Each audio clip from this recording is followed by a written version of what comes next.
আসসালামু আলাইকুম বন্ধুরা, আজকে নিয়ে এসেছি থানকুনি পাতার ভর্তা। এটা অনেক উপকারী ওষুধি গুণসম্পন্ন রেসিপি। এটা খেলে শরীরের জন্য অনেক ভালো, হজম শক্তি বৃদ্ধি করে। এটা মাসে 2-1 বার সবাই খেতে পারেন, সবার খাওয়া উচিত। এখন কথা না বলে চলে গেলাম থানকুনি পাতার ভর্তা কিভাবে বানায় সেটা আপনাদের সাথে শেয়ার করতে। আমি এই পাতাগুলা শিকড়গুলা ছেড়ে নেব এবং ঘাস পাতা পুতা ময়লা যেগুলো যদি থাকে ওগুলো আমি একটা একটা করে সবগুলা বেছে নেব। আমি সবগুলা বেছে ধুয়ে পরিষ্কার করে নিয়ে আসছি আপনাদের সামনে। আমি অফ ক্যামেরায় সবগুলা পরিষ্কার করে ফেলবো এবং ধুয়ে ফেলবো। এখানে অনেক ময়লা থাকে, অনেক পোকামাকড় থাকে।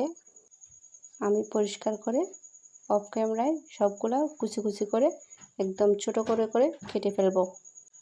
বন্ধুরা, এখন পর্যন্ত যারা একটা লাইক দিতে ভুলে গিয়েছো তারা দয়া করে একটা করে লাইক দিয়ে দাও।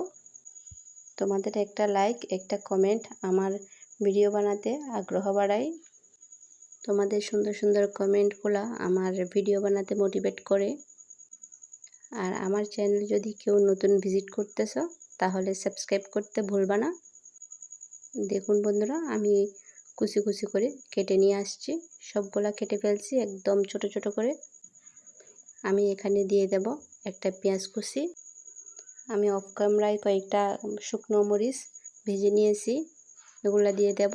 আর দিয়ে দেব লবণ।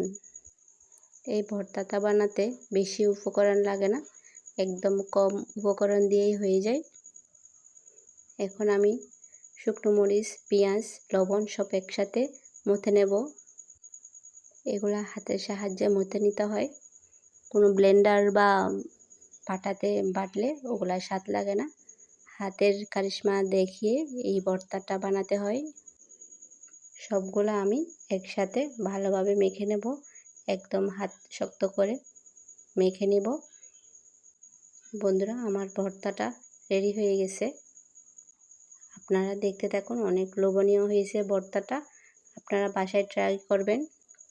এটা শরীরের জন্য অনেক ভালো, ওষুধি গুণ সম্পন্ন এই ভর্তাটা। সবাই বাসায় বানিয়ে খাবেন, আমিও খাই মাঝে মধ্যে। আপনারা ট্রাই করবেন।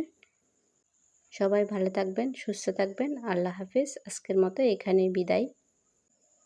সবাই সবার জন্য দোয়া করবেন, সবার শরীর যেন ঠিক থাকে। আল্লাহ হাফেজ।